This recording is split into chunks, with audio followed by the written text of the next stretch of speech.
beyond. On the 25th of May, 1961, President John F. Kennedy of the United States of America committed the resources of his nation and launched Project Apollo, the greatest technological undertaking in the history of mankind. I believe that this nation should commit itself to achieving the goal, before this decade is out, of landing a man on the moon and returning him safely to the Earth. Ignition sequence start. 6, 5, 4, 3, 2, 1, 0. Liftoff. We have a liftoff. 32 minutes past the hour. Liftoff on Apollo 11. This was the race to space, working to beat the Russians. And the enthusiasm was absolutely tremendous. People were absolutely glued to their televisions. It was a transformative event in human history. The Eagle has landed. 1/5 of humanity watched Neil Armstrong's footsteps in 1969. It's one small step for man, one giant leap for mankind.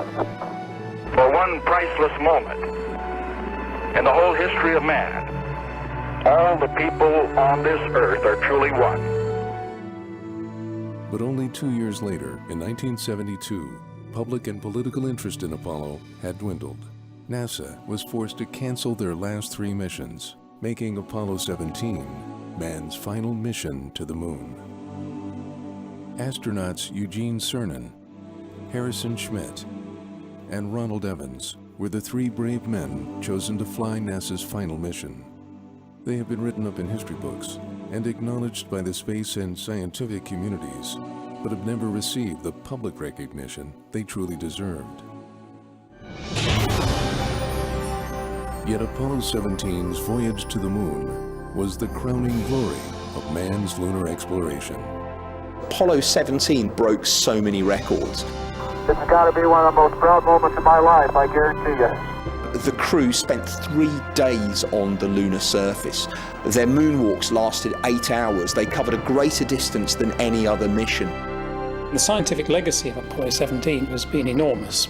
Had Apollo 17 not happened when it did, I shudder to think really what textbooks would have to say, even now, about the early history of the solar system. Man, I covered ground like a kangaroo. Apollo 17 did mark the end of an era. Since then, we haven't travelled into space as far. Apollo 17 is the hidden jewel of the US lunar space program. The world knows how the Apollo program began, but very few truly understand how it ended. This is the remarkable story of the determination and courage of a generation. A tribute to 3 brave astronauts and the thousands of men and women behind them during the final days of NASA's Apollo program. Here man completed his first exploration of the moon. In the spirit of peace of all mankind.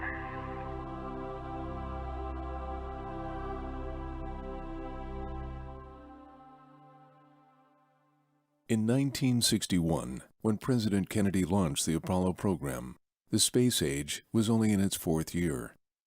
The commitment of sending a man across the hostile ocean of space to the moon was bold but necessary. America urgently needed a powerful demonstration of its technological superiority to convince the world that it could still contain the threat of Soviet aggression. I think the Americans were very confident that they had a much superior system. They were looking towards the Soviet Union as a pretty backward society. And then all of a sudden, on the 12th of April 1961, Yuri Gagarin became the first human being to orbit the planet. That put the Americans, certainly at a cultural level, into a bit of a panic. It's fair to say that if the Americans had put the first human being into space, then we wouldn't have had the political drive for success that culminated in Project Apollo in the 1960s. The National Aeronautics and Space Administration, NASA, began assembling a task force of 400,000 top scientists and technicians that over the next 7 years would develop the vast spectrum of technologies needed to put a man on the moon. I got involved in the Apollo principally because of my, I think, obsession with spaceflight. I started with reading Dan Dare in Eagle, like a lot of people did, and then there was an advert in the Daily Telegraph which said they were looking for people to work on the Apollo program in the States, and I thought this was just the bee's knees. So I applied and got the job, and I thought I'd died and gone to heaven. Everybody who worked on Apollo was so enthusiastic. Of course, it was the race to space, and it was just magic. Involvement in the Apollo program was really a fantastic thing. It seemed that almost anything was possible. I worked for Lockheed Electronics Company, and I supported the Guidance and Control Division laboratory. It was exciting at times, it was scary at times, but working on it gave a sense of achievement. Kennedy's dream was finally realized in July 1969, when Apollo 11 touched down on the lunar surface, marking man's most significant accomplishment in the history of exploration. Photographs of flags and footprints were beamed around the world. America's prestige had been re-won, and they established themselves as the world's superpower. Politically, the race to beat the Russians to the moon had been won, but NASA's scientific mission was just beginning. Over the next 2 years, their confidence and proficiency in lunar exploration went from strength to strength. But in 1970, despite this monumental achievement, the 10 proposed missions were cut short, making Apollo 17 NASA's final lunar mission. The public was losing interest because they just saw people going to the moon time and time again, apparently doing the same things, not realizing what science was being done. So with a lack of public interest, the government started to lose interest. Scientifically, it's a tremendous loss, and had 18, 19 and 20 been allowed to continue, then there's no doubt that our knowledge of the moon and the history of the early solar system would be much bigger now than what it is had those missions continued. So scientifically, there was every reason to continue them. If Apollo 17 was to be the last visit to the moon, NASA needed to make it count. NASA's growing confidence in supporting longer operations meant that Apollo 17 would become the most productive lunar mission of the entire program. Apollo 17 was a mission of superlatives in so many ways, and it broke so many records. The crew spent 3 days on the lunar surface. Their moonwalks lasted 8 hours. They covered a greater distance than any other mission. And yet by December 1972, most of the American public and much of the global public had lost interest completely. So I always think of Apollo 17 as being the hidden jewel of the US lunar space program. Apollo 17's mission commander was former U.S. Navy pilot and veteran astronaut Eugene Cernan. He is one of only 3 men who have voyaged to the moon twice. Cernan first flew on the Gemini program and later became the lunar module pilot on Apollo 10, the dress rehearsal for the lunar landing, where he flew within 15 kilometers of the surface. Cernan had to wait 3 years and 6 missions until he would fly again, and finally set foot on the moon. Gene Cernan was very good. He was very, very competent, and all these people were so keen to do a good job on the moon. It was really amazing. They really wanted to put our hardware out there and get it working and get the science. Command Module pilot Ronald Evans was selected late into the Apollo program while flying combat missions in Vietnam. Apollo 17 would be his first and only spaceflight. Joe Engle was the proposed lunar module pilot, but after Apollo 18 was canceled and it became clear that this would be the final lunar mission, the scientific community pressed NASA to select a scientist astronaut to go to the moon. Engle was dropped from the program, and Harrison Schmitt, also known as Jack Schmitt, took his place to become the first and only geologist to step foot on the moon. Jack Schmitt was picked as one of the first 6 original scientist astronauts in 1965. People said he had a fanatical focus upon Apollo. There were some of his colleagues who doubted that he had any other life apart from Apollo. But he got himself noticed for the right reasons, totally committed, changed geology training for the astronauts, raised the profile of geology within the entire program. I met Harrison Schmitt on Apollo 15. He was the backup lunar module pilot. The experiments that I was working on had to be exercised by each crew member before we loaded them into the lunar module and sent them off to the moon. So Harrison Schmitt came over to have a look at the experiments and picked up the magnifying glass, and he looked at it and he said, "Do you know what a geologist does when he finds a rock to look at?"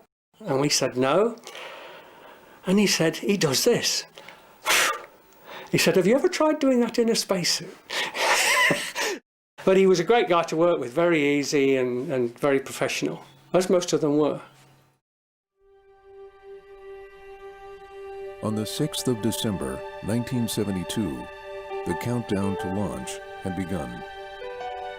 On the pad at the Kennedy Space Center stood the enormous Saturn V rocket. It is still the largest vehicle ever to put human beings in space. It weighed about 6.8 million pounds. The thrust of the first stage was 7.5 million pounds. Just a really remarkable accomplishment. The one thing that I don't think anybody in this business ever feels is fear. Otherwise, you would not be out there walking to the rocket. You better have gotten used to that idea a long time ago. The thing that's different about launch day is that the launch pad is empty. There's nobody else there but you. Once that van drops you off at the spacecraft and you get in that elevator, you get in the elevator alone. Any other time you're out there looking at things, there are people all, like ants. They're everywhere, but not that night. And then we went across the catwalk to the command module hatch. It was a steel mesh floor. So walking over, you could look down and see the whole thing. Most everybody gets a little bit of a feeling in their stomach when they do that. Roger. Flight booster. Go. S4B pre-press complete. Roger. Flight booster. S1C pre-press complete. We're on internal power and we go. At 12:33 on the morning of December 7th, 1972, they got the go for launch. Astronauts report it feels good. T-minus 25 seconds. Sequence initiated. Flight go. Roger. Flight booster. 20 seconds and counting. S4B pre-press complete. Roger. Flight booster. Go. 15 seconds. Guidance is internal. 12, 11, 10, 9. Ignition sequence start. 6, 5, 4, 3, 2, 1, 0. Liftoff. Liftoff.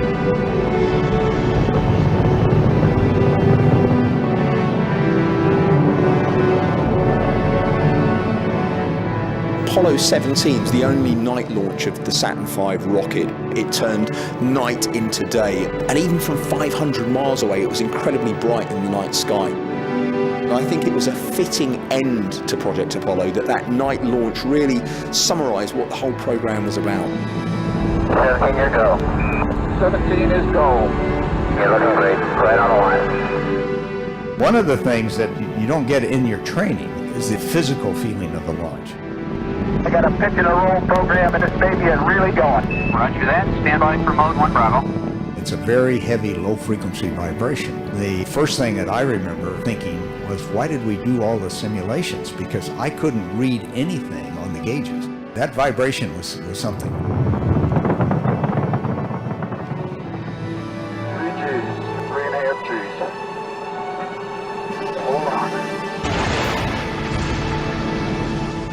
Beautiful. Fido. Flight work, go. Go across the board. Man. I guess we got all 5. Here, they're looking here. Look good. We have you go for orbit here. Go for orbit. Those are kind words, Robert. We're go for orbit here.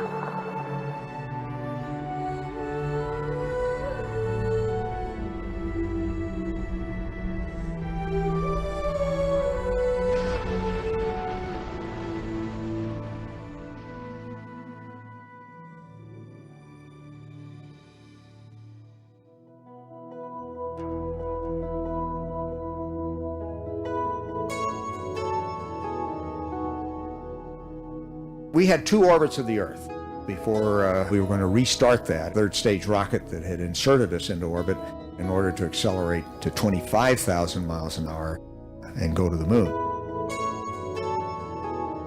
At a distance of 45,000 kilometers, the crew took what is believed to be the most widely distributed photographic image of all time.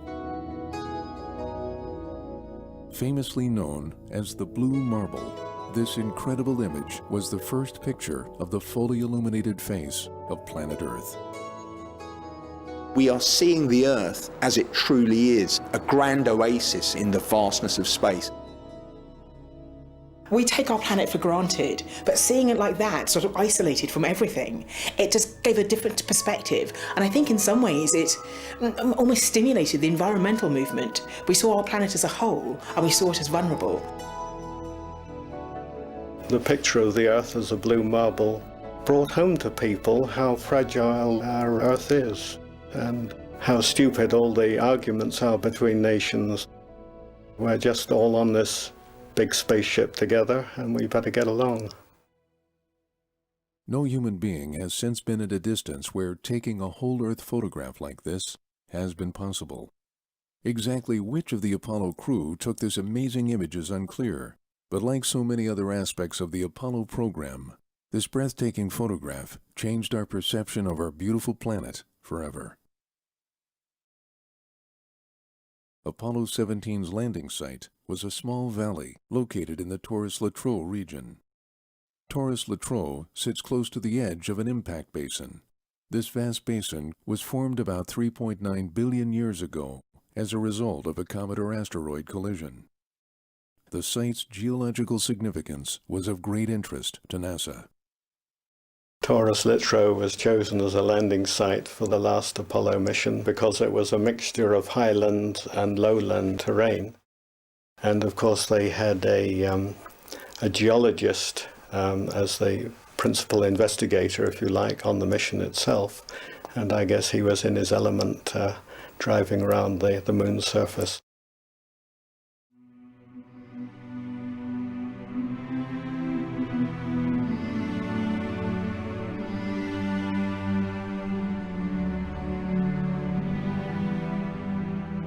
After 4 days and traveling 380,000 kilometers, the crew of Apollo 17 began orbiting the moon.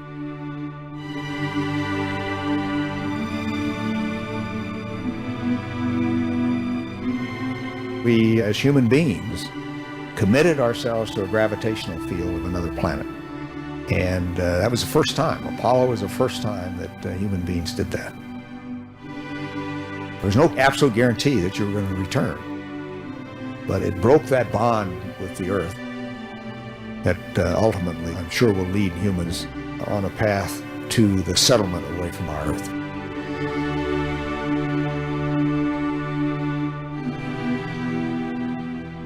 Command Module pilot Ronald Evans stayed in lunar orbit conducting experiments, while Eugene Cernan and Harrison Schmitt descended to the surface to complete their research. Okay, 1511510 entered. 42 degrees, 47 now. 47 degrees through 49 degrees. Okay, all flight controllers, go for landing. Retro, go. Fido, go. Guys, go. Control, go. Telcom, go. GNC, go. Ecom, go. Surgeon, go. Capcom, we're go for landing. Dellinger, you're go for landing. I'll need the probe. I'll give it to you. Oh, are we coming in? Oh, baby. It's so hard to describe. It's incredible. The lunar module pilot doesn't get to look outside very much. My job was to make sure that the commander had information off the computer that would tell him where he was going and gave him information as we got closer and closer to the surface on what his velocity rates were. Okay, stand by for pitch over. We're level with the top of the Pacific now. Roger. Stand by for pitch over, Jack. There it is. Proceeded. And there it is, Houston. There's Camelot. Wide on target. I see it. We got them all. 42 degrees, 37 degrees to 5,500. 38 degrees. 3,000 feet. 53 degrees. Okay, I've got Barre, I've got Poppy, I've got the triangle. Fuel is good. 1,500 feet. 54 degrees, Gene. Approaching 1,000. You're through 800 feet. 8 shots a little high. Yeah, I don't need the numbers anymore. Okay, you're 31 feet per second, going down to 500. That's a little high, Gino. Okay. Going down at 5. The fuel's good. 110 feet. Stand by for some dust. Little forward, G. Getting a little dust. You're at 460 feet. Going down about 2. Very little dust. Very little dust. 40 feet. Going down at 3. Stand by for touchdown. Stand by. 25 feet. Down at 2. Fuel's good. 20 feet. Going down at 2. 10 feet. Stand by.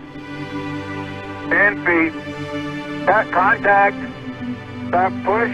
Engine stop. Engine arm. Proceed. Command override off. Hold control ahead. Hold. Pings auto.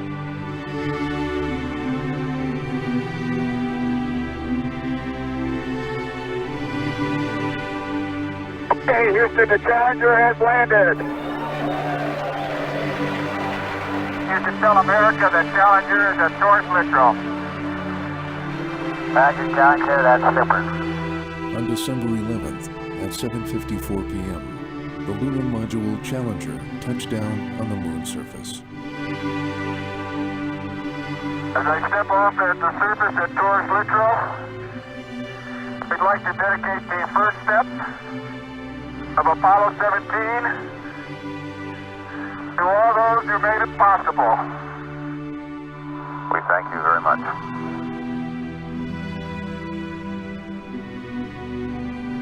This has got to be one of the most proud moments of my life, I guarantee you. Okay, Jack. How about the flag right over here in this little mound? Right there. Watch your fingers. I don't know how far we could throw, but I think you hit something solid with that one. No, it was still going. Yeah, but did you ever see it vibrate like that? I've never put a flag up in the moon before. What? Pull that in. You're gonna have to get it down to my level. Tall guys are all alike. Okay? That's what looks like it's waving in the breeze. Yes, sir. How about right there? It does wave when you do that.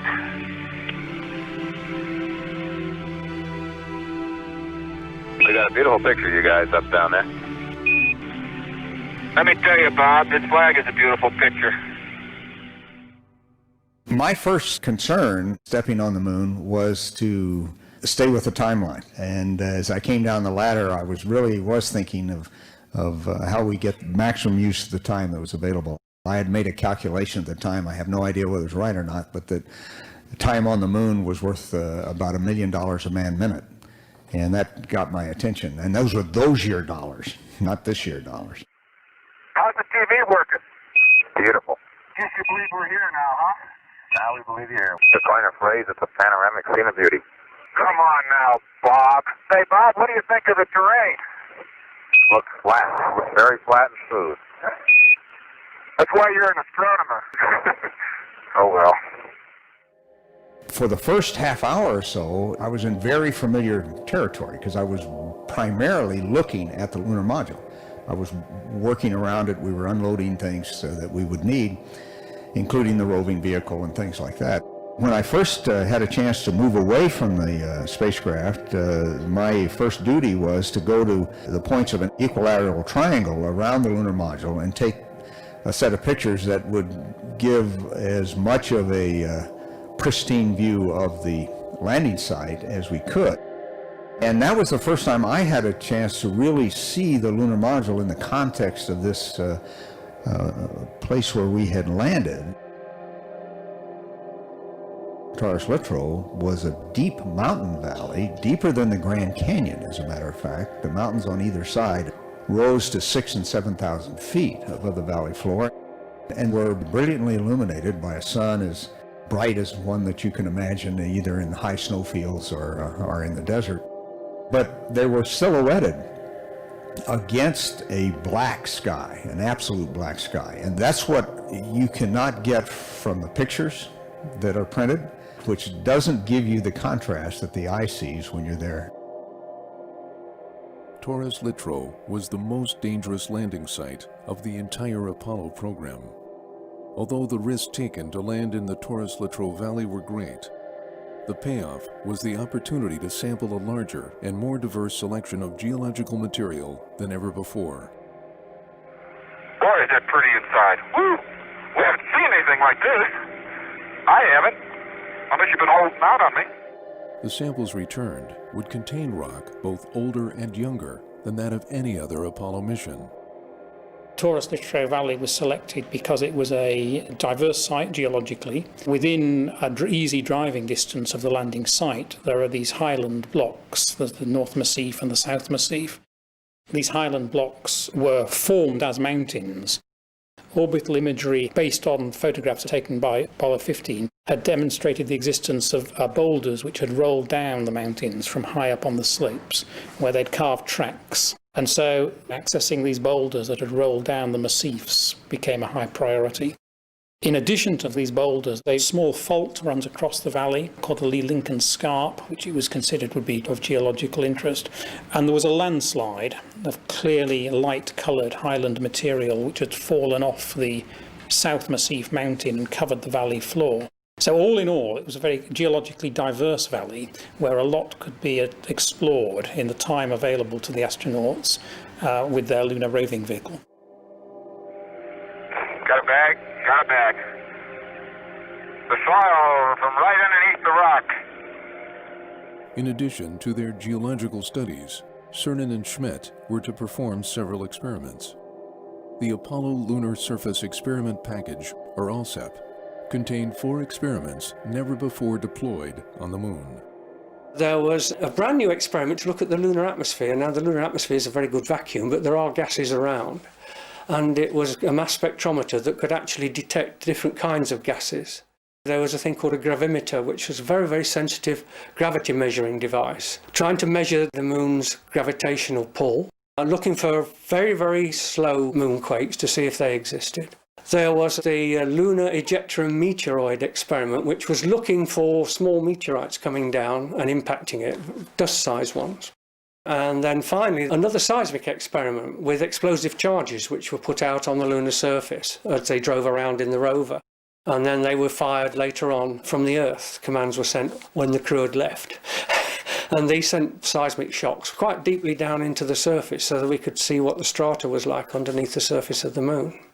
The totality of scientific instruments and measurements deployed on the moon by Apollo 17, considering it was all done in 3 days and had to be combined with all this driving around and sampling, was really remarkable.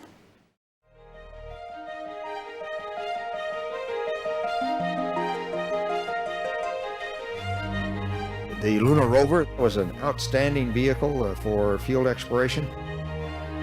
It weighed about 450 Earth pounds without anything on it. It got a little bit heavier as we got on it and put our equipment there. It could go about 6 or 7 miles per hour over that surface. Now that doesn't sound like very much, but I'll tell you, remember 1/6 gravity, you hit a bump and you're going to be off the surface a bit. And it does seem like it's going a lot faster than that. We actually had it up to 18 kilometers an hour, which would be about 12 or 13 miles an hour going downhill once. And I think even Gene Cernan regretted going quite that fast. It was pretty hard.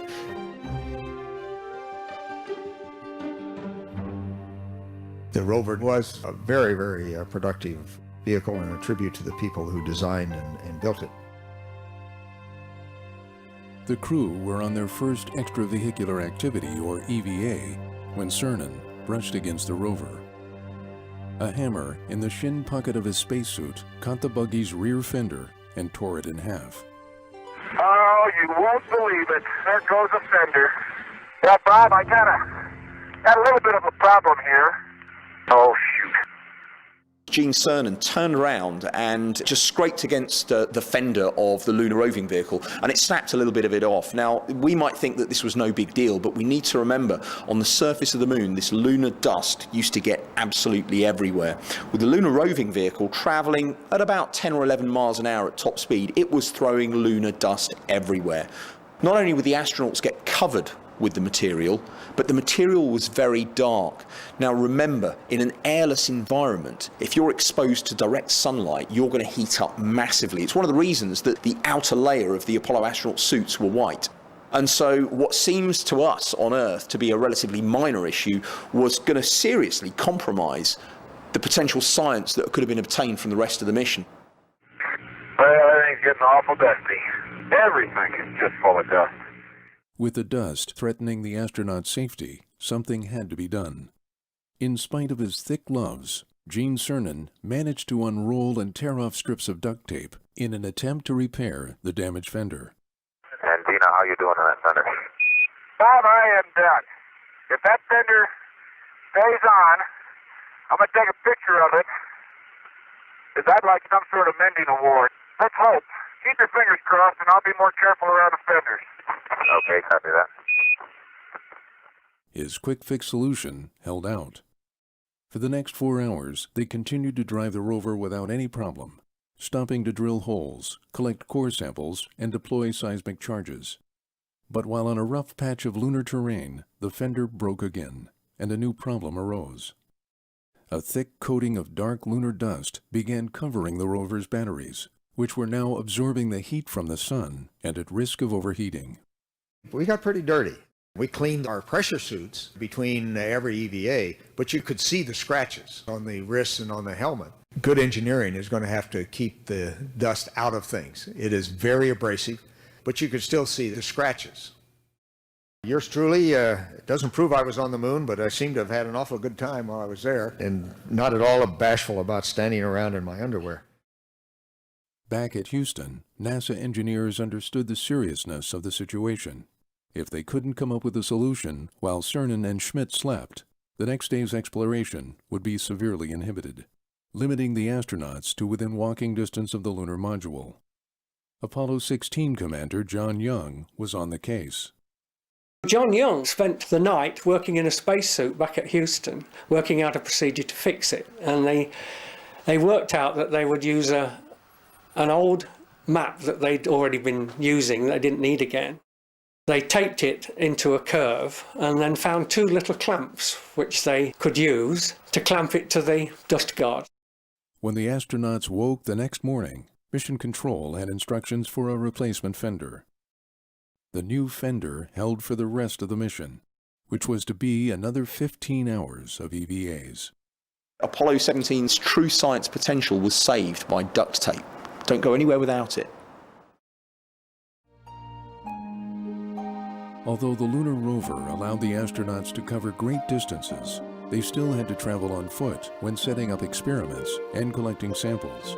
They quickly became confident moving in the lower gravity of the moon, which is 1/6 of that on Earth. Oh, bury me not on a lone prairie where the coyotes howl in the willow tree. This is the best way for me to travel, uphill or downhill. But then, like this, 2-legged hop, and on level ground I can skip. This 2-legged thing is great. Man, I can cover ground like a kangaroo. Whee! I was strolling on the moon one day in a merry, merry month of December. Now, May's the month. May, that's right. May is the year of the month. They did, however, end up with their knees in the dust on more than one occasion.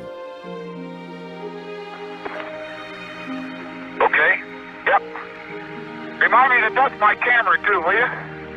Don't forget to dust your camera. I'm gonna get this thing out now that I got it. No. Boy, you know, that's what you call getting down into your work.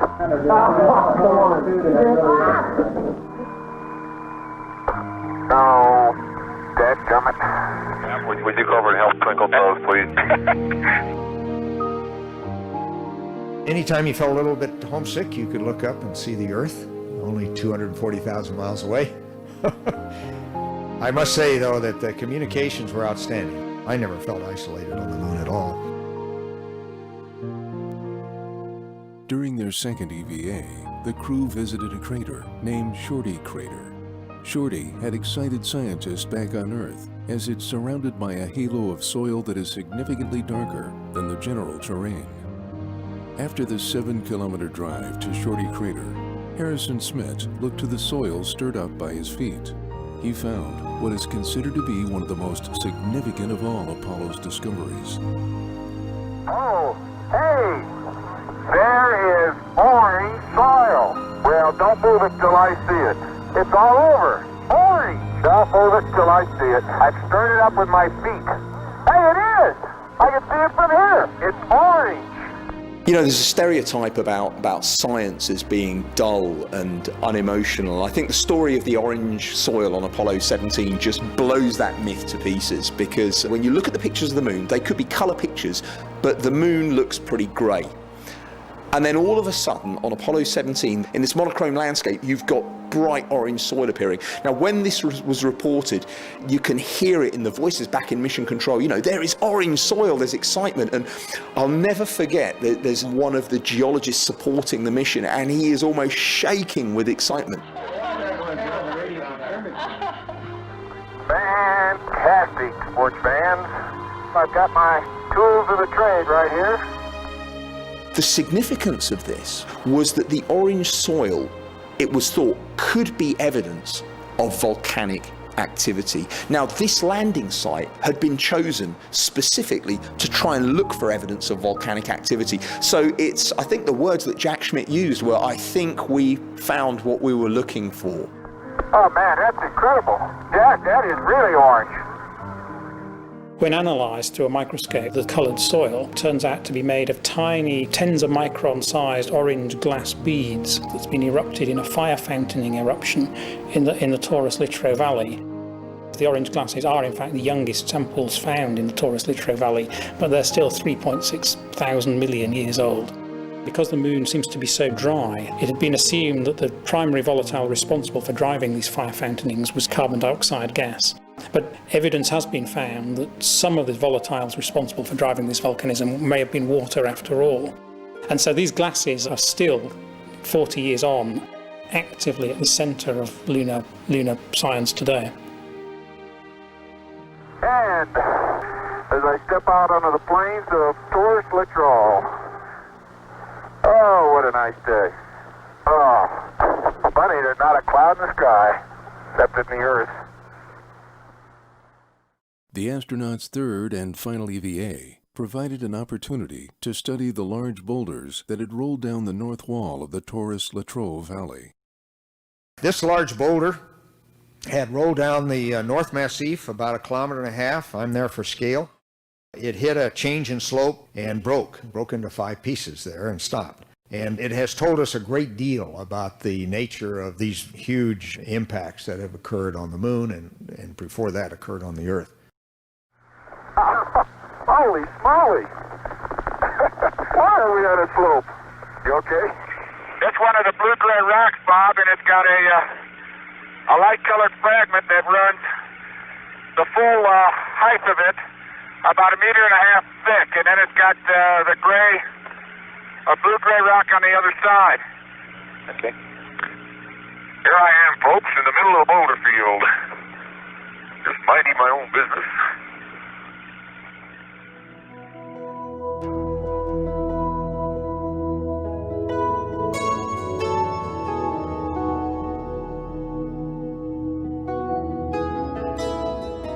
In lunar orbit, Ron Evans conducted extensive experiments from the command module America, charting the lunar surface using a panoramic camera and laser altimeter. Used in conjunction with other scientific instrumentation, Evans collected more information for accurately mapping the surface of the moon. The invaluable images and data collected by Apollo are still widely used by research scientists and astronomers today. Ron Evans seemed to have a lot of fun while he was alone up there. One of the problems with the source of our water was that a little bit of hydrogen would leak into the water. And here Ron has worked that hydrogen into a bubble so that he could take it back and demonstrate they had missed getting that hydrogen out. The reason it was important to us is that, you know, what goes in must come out, and much to the discomfort of your crewmates. Before leaving for the moon, Cernan made a very special promise to his daughter. He told her that he would write her initials in the lunar dust, making her the only little girl on Earth to have her name on the moon. Just before Apollo 17 left the moon, Cernan took a moment to kneel and with a single finger wrote his daughter Tracy's initials, TDC, in the lunar dust, knowing those 3 letters would remain there undisturbed for millions of years. It's a rock composed of many fragments of many sizes and many shapes. When we return this rock, or some of the others like it, to Houston, we'd like to share a piece of this rock with so many of the countries throughout the world. We hope that this will be a symbol of what our feelings are, what the feelings of the Apollo program are, and a symbol of mankind that we can live in peace and harmony in the future. Apollo 17 was a record-breaking mission. During their 3 days on the moon, Eugene Cernan and Harrison Schmitt completed 22 hours of lunar exploration and research, more than any other Apollo mission that had gone before. They had driven a total of 34 kilometers through the Taurus-Littrow Valley and positioned the most comprehensive set of instruments ever deployed on the lunar surface. They had collected and documented over 110 kilograms of moon rock and soil and taken over 2,400 photographs. But now, it was time to go home. In their final moments on the moon, Harrison Schmitt made a rather unusual request. There's an interesting scene from the last moments of the final EVA on the surface of the moon in Apollo 17, and it was Jack Schmitt and his hammer throwing. Now, I'm not sure if this is a geologist tradition or it was just a Jack Schmitt tradition, but when you look at the footage, you can see that Gene Cernan's getting ready to throw it, and Jack really wants to throw it, and Gene Cernan, almost as a recognition of the great work that he's done, says, "Okay, Jack, you go ahead and do it," and you see him throwing it away. Let me throw the hammer, please. It's all yours. A hammer thrower, you're a geologist, you ought to be able to throw it. You ready? Go ahead. You ready with this? Yeah. Don't hit the lamp. Look at that. Look at that. Look at that. Beautiful. Looked like it was going 1,000,000 miles, didn't it? I think that it may well have been an old geologist tradition. I know that a definite geologist tradition is a tradition of rolling pebbles or rolling boulders. Go, roll! Look, I would roll on this slope, why don't you? The old boulder rolling trick. Don't hit the rover. Jack Schmitt indulged that, and he also got Gene Cernan to do that as well, and they did do their rock rolling on the surface of the moon during Apollo 17. The pressure of producing the speech to draw to an end the first set of manned explorations on the moon fell on mission commander Eugene Cernan. He had prayed that when the time came, he would find words of power and purpose. As he surveyed the lunar landscape for the very last time, he simply spoke from the heart and closed a chapter of human courage, ingenuity, and discovery. We'd like to uncover a plaque that has been on the leg of our spacecraft that we have climbed down many times over the last 3 days. So that when this plaque is seen again by others who come, they will know where it all started. Here man completed his first exploration of the moon, December 1972 AD. In the spirit of peace in which we came, be reflected in the lives of all mankind. This is our commemoration that will be here until someone like us So some of you out there who are the promise of the future, come back to read it again. And to further the exploration and the meaning of Apollo. Back on Earth at Mission Control, Ed Fendell, who had been responsible for remotely operating the lunar cameras during Apollo 17, was poised to capture the one shot that had eluded NASA over the previous 5 missions. A clean view of the lunar module takeoff. This would be the last chance to get this elusive shot. With a 6-second signal delay, Fendell had to correctly time the movement of the camera with the flight path of the lunar module in advance. The results were truly spectacular. 99, proceeded, 3, 2, 1, ignition. We're on our way, Houston. Vector good. Mag spot. Take your final look at the valley and towards Central.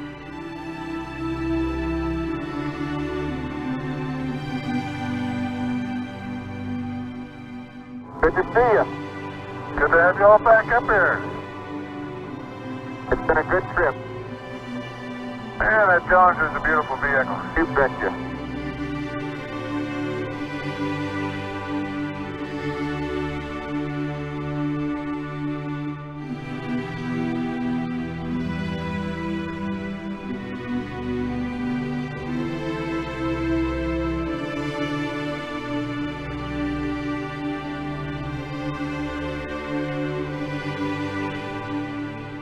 Following the rendezvous and docking with Ron Evans in the command module, the crew proceeded to transfer the precious lunar samples and film.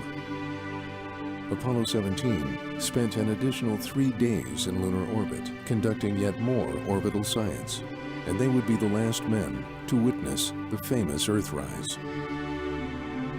And if we leave the moon and towards Littrell, we leave as we came, and God willing, as we shall return, with speed and in hope for all mankind. Godspeed the crew of Apollo 17.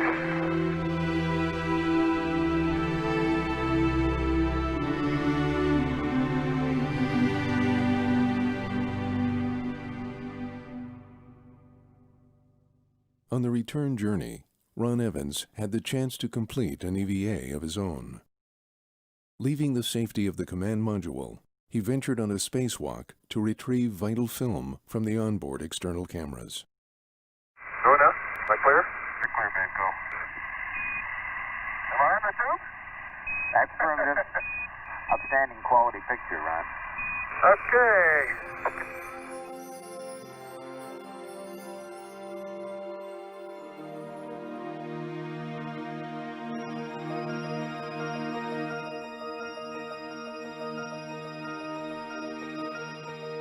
3 days later, we've entered the Earth's atmosphere. Our actual entry peaked G's at 7 times gravity, just for an instant, because we wanted to be sure, of course, we were captured in the atmosphere. The command module actually was flown by the computer. At 35,000 miles an hour, almost anything is going to have lift of some kind if you orient it right, and the command module did.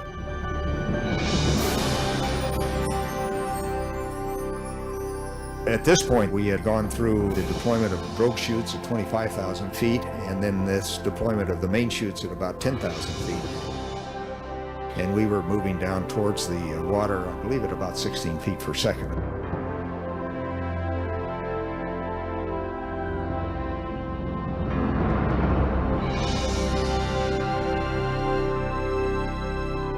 Apollo 17 may have been viewed by many cynics as a lackluster mission. But nothing could be further from the truth. When the crew finally splashed down in the warm blue waters of the Pacific Ocean, it didn't just signify the closing of the Apollo program, but the true end of an era. Apollo has transformed the way we look at the moon. Apollo has transformed our understanding of the moon's importance. There is a treasure trove of discoveries still to be made from the lunar samples, from the instruments that are still active on the surface of the moon. Yes, it was an incredibly expensive program, but when you've got something which 40 years later is still enabling new scientists to develop new ideas and new theories, then that tells you something about the program's value. It was an extraordinary period in human history. We gained a first-order understanding of another planet for the first time. And what was accomplished by the generation of Apollo does symbolize a great new understanding of what we now know about the early history of the Earth. It symbolizes a new source of resources for the planet, particularly in energy, and it symbolizes a new path to the settlement of our solar system.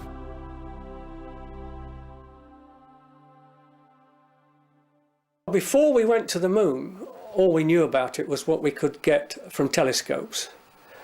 Getting to the moon, being able to bring samples back, to be able to make measurements of its atmosphere, its magnetic field, what its structure was, taught us a lot, not only about the moon, but how the Earth and the moon were created originally. Apollo 17 was the culmination of the whole Apollo program, and it put a very satisfactory line under the whole thing, and scientists are still studying the data brought back by the whole program. Certainly Apollo 17 was the most productive scientifically in terms of samples returned and scientific instruments deployed. I think Apollo 17 did mark the end of an era. Since then, we haven't travelled into space as far. That impetus to get out there, to almost travel to the stars, has waned. It told man that more or less anything was possible. It brought everybody together. I think for the first time, people all over the world were interested in one thing and what was going on at that one time. The Apollo missions have ended, but we need something to take its place and something to inspire people and something to get us, as the human race, out there and beyond. Many believe that a return to the moon holds the key to man's future in space. We will be going back to the moon. The best move, if we're going to Mars, is to go back to the moon. Because if we can't keep people supported on the moon and keep them in good condition, it's no good going to Mars, because we won't be able to do it when they're a heck of a lot further away. We can do it. We could go to the moon in the 1960s and 1970s. We could go to the moon now if we had the political willpower and if we decided to put the financing in. None of the astronauts involved would have expected us to be here 4 decades later and still not having seen a return to the moon.